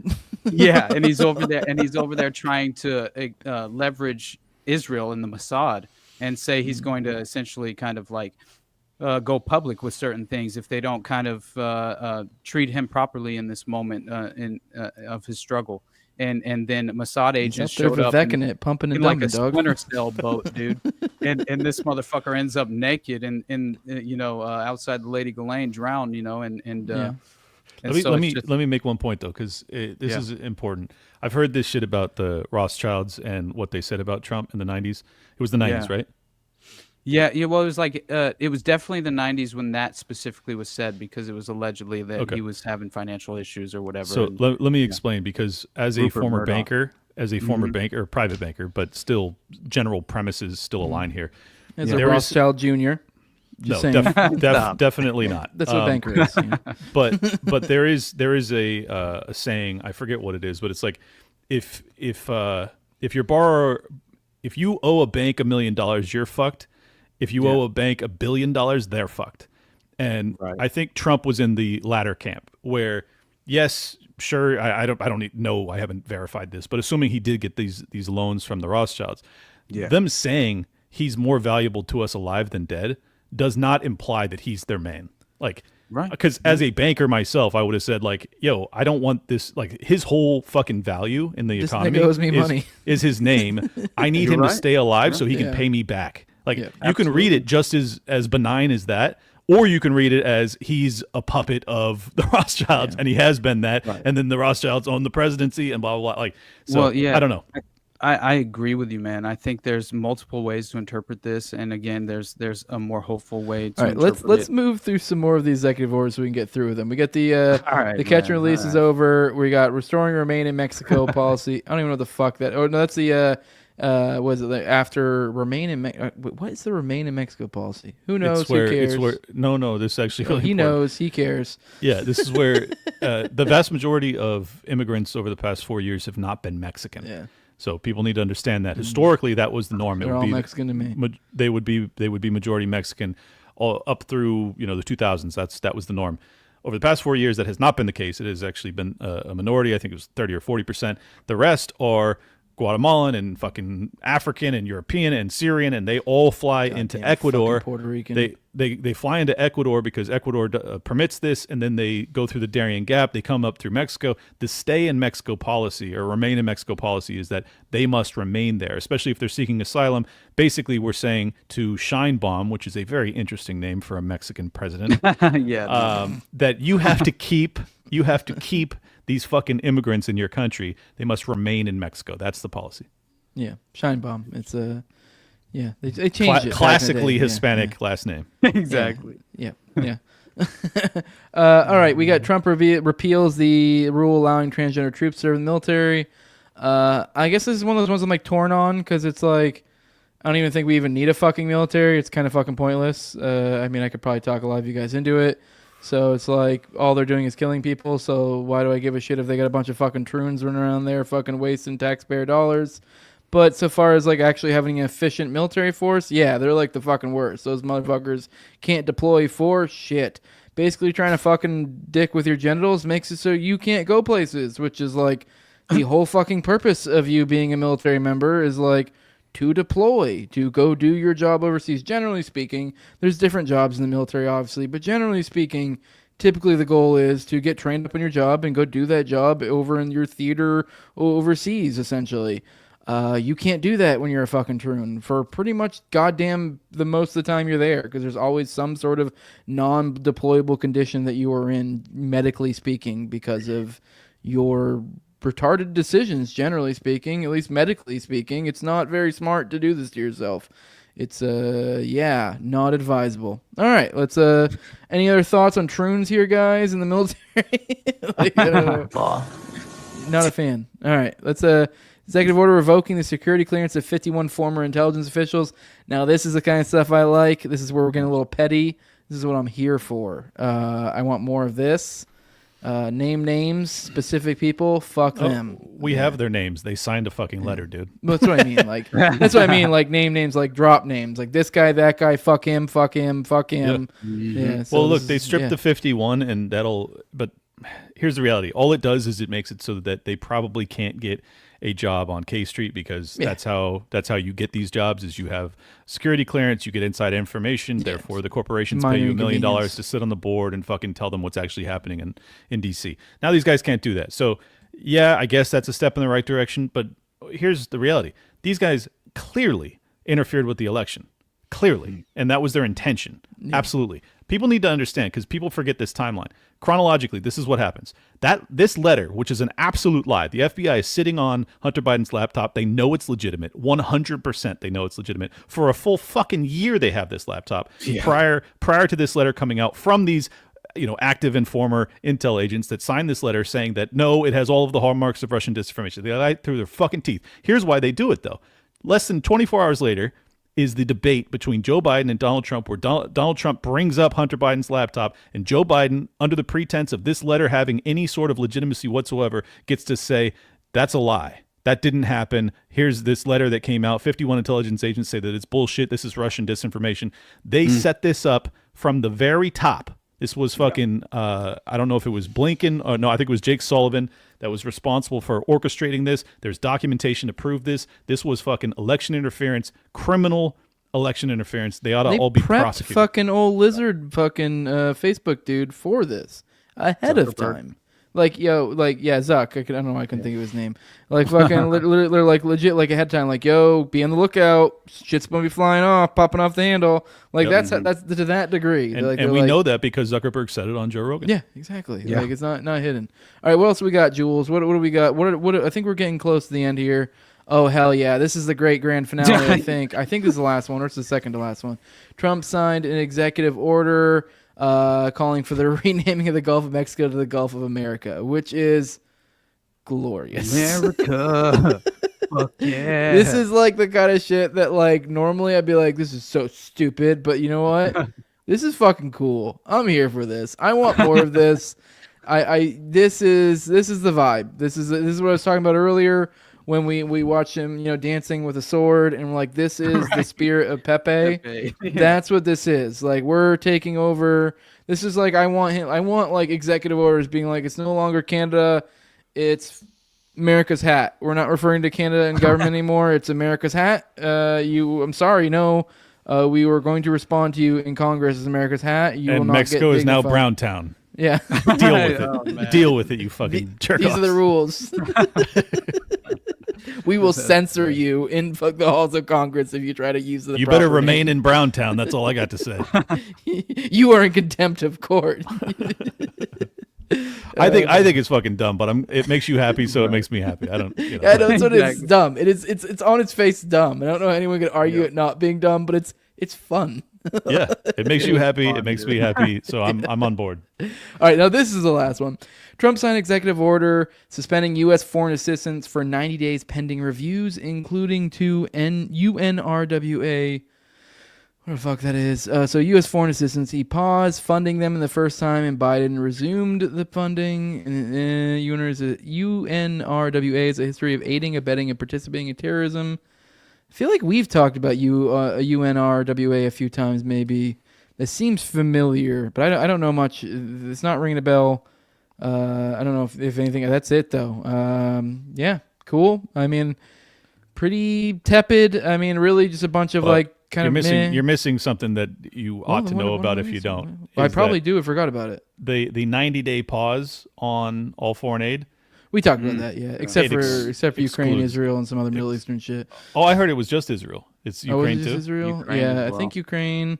Yeah. And I think actually Egypt too, and some other place. So it's quite a big asterisk. All the people that Israel wants us to keep funding. Yeah, exactly, man. Like all the people when you hear aid is being shut off, that you're like, oh fuck yeah, and they're like, but not those. You're like, oh, that's what I was like. You're like, oh, we're 99% of the aid's going. Yeah. We're not going to stop that. Exactly. You mean like what immediately came to mind?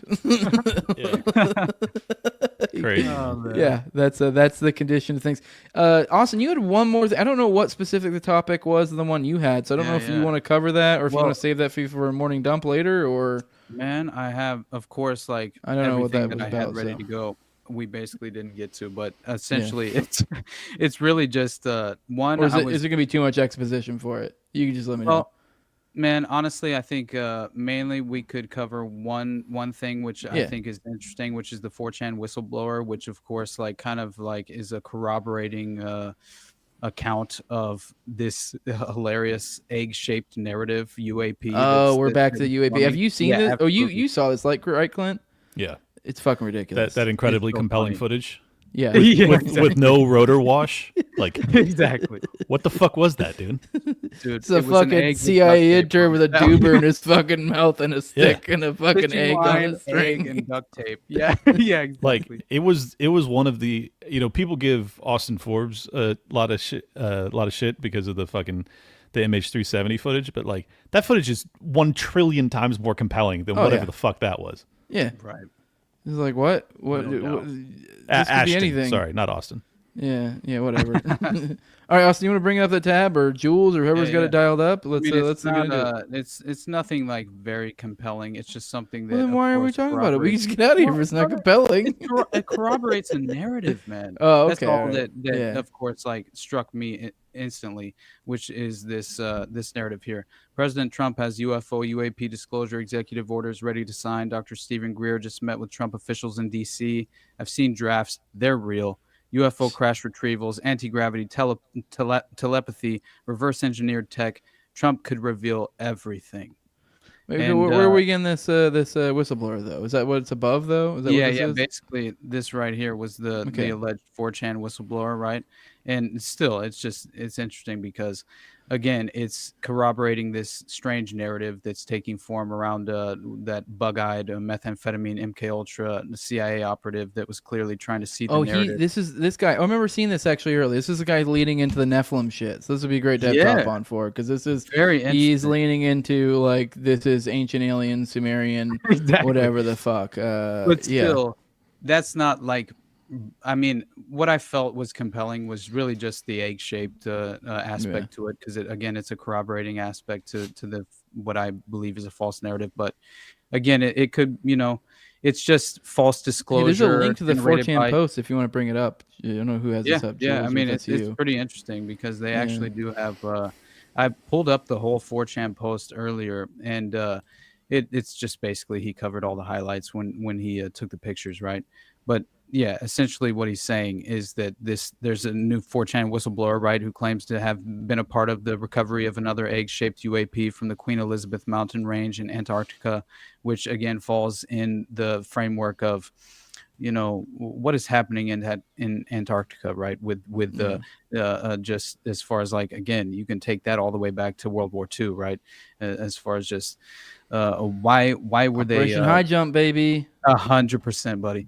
Yeah. So both the being and the UAP were found in a cave, apparently, and when they woke the being up, it apparently told the team that found him about the true origin of humanity and the truth behind alien activity on Earth. Among the knowledge, the 700-year-old being revealed the human race was created by an advanced race of beings who were spiritually devoid monsters who created us to mine the planet for resources. So again, it's clearly just like going back to, the Nephilim and you know what? Who would have fucking known? They were right. Fucking top. Right. God damn it! If they did not fucking nail it with branding, man. All right, let's get out of here. If you want, you can send me that link. Maybe I watch a video on the morning show. That way I can dig into it a little bit deeper. It's pretty interesting, but it might be something that might fun to dig into a little bit, like a solo type situation with the audience. But Clint, let people know where they can find you, and we'll go ahead and get out of here. And then I'll let you go first, so we don't have Austin go first, just in case you want to disappear while he does his plugs. I plan on doing a half-an-hour monologue during my plugs. Liberty Lockdown is the show. New episode dropping tomorrow at noon, and at Liberty Lock Pod on X. If you want to support my work, you can subscribe there. I'll follow you back. Liberty Lockdown on locals. That's it. I also do Tower Gang, and eventually I'll be doing this show called Dangerous Retards with Top and David, a.k.a. Raven, a.k.a. the Nephilim Death Squad boys. So I'll cover stupid fucking UAP egg-shaped nonsense from Antarctica with them all the time. It's going to drive me insane, but, it'll be fun. It'll be a blasty blast. Austin, you want to let them know where they can find you at, bud? No doubt, buddy. So you guys just check me out on the Underclass podcast, pretty much anywhere you can find it. Definitely follow me on Twitter and on Instagram. The best places to support me are Patreon and Buzzsprout.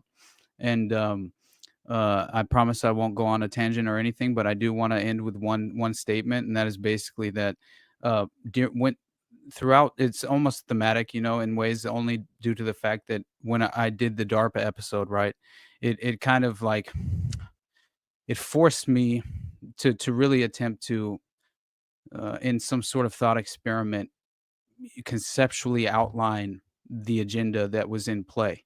And again, this is my personal opinion. Who knows how accurate I am? That's up to the viewer and the listener, and of course you guys can discern for yourselves. But I kind of described it as the way I described it was, imagine a world where the people have been conditioned to facilitate their own oppression. And I truly think that in essence is for the first way to approach this. And then consider the Orwellian society, where the trap of convenience has been convincingly laid only to usher in the all-powerful totalitarian technocratic state. The discouraging perspective version of reality, describing the largest open-air prison in human history, where the shackles of enslavement have been restructured, modernized, and digitized. And then I quoted Aldous Huxley in A Brave New World, who says, most men and women will grow up to love their servitude and will never dream of revolution. And I said, it's time we defiantly reject our prior programming and revolt against the tyrannical nature of the mass surveillance state, with the primary goal of unmasking this covert agenda clearly pursued by the most prominent big tech companies in Silicon Valley. And I believe that to this very moment in time, man. And as much as people want to misinterpret that as a black pill, that's a misinterpretation, my friend. Like, honestly, there's hope in knowing our common enemy and what to prepare to defend against. And I think that should, as I said before, we have to identify that enemy once and for all, or we're running this risk of vulnerability. And so that's all I'm going to say, brother. But I love everybody. As far as everybody here, I love you all, man. Got nothing but love for you. Clint, that was awesome. I appreciate you coming on, man. And Jose, you already know, brother. So yeah, dude. Well, I appreciate you, everyone. I appreciate everyone popping in here today. Appreciate seeing every one of y'all pop in for these. We'll do another live on Thursday at 10 Eastern. If obviously, unless you like some offensive comedy, you can pop in for Tower Gang tomorrow night. Over the Tower Gang YouTube or Rumble as well. But yeah, I'll have another morning dump for you guys at 10 in the morning come Thursday, I believe. So yeah, stick around for that. But yeah, if you want to support me, patreon.com/NoWayJose2020. The lowest level is $2. That's where you get the early access to episodes. For example, I have a Vegas episode on Thursday that I'm going to be recording, and you'll get early access to that. Also, I have a Rome episode in there right now that you would get if you were a patron. Also, you can be a talking head on the show alongside me and Austin for these Already Deads. And also there's an ad-free RSS feed is now a perk, so you can get all the audio versions of all of these early and without ads. So that's if that's something that appeals to you, you can support me there. The highest levels of my sponsors, I read them off every episode. My co-host on Tower Gang at Tower Gang Toad. Also have at Abrogate D's at ZOVERACK at _Infinite Zeal. Then also have Tim Tuttle at Jolly on Klebold, and Will Bell makes a delicious blueberry rabbit eye wine. Then a big fan of the show, Torin May, and then also at INWARD Lover at Inward Lover. We should all learn to look a little bit inward and learn to love ourselves, and we should all be inward lovers. I think we make the world a little bit better place. Make sure to like, share, subscribe, comment, all that good stuff. If you're watching this on YouTube or Rumble right now, you go down there, you go click that like button. It doesn't take you any time at all. If you're listening to this on an audio platform, I need you to go and give us a 5-star review. Helps us out a bunches. Appreciate everyone who showed up to this. But with that, yeah, like, share, subscribe, comment, all that stuff. Follow me at Tower Gang Jose. And with that, we are out of here. Love y'all. Bye-bye.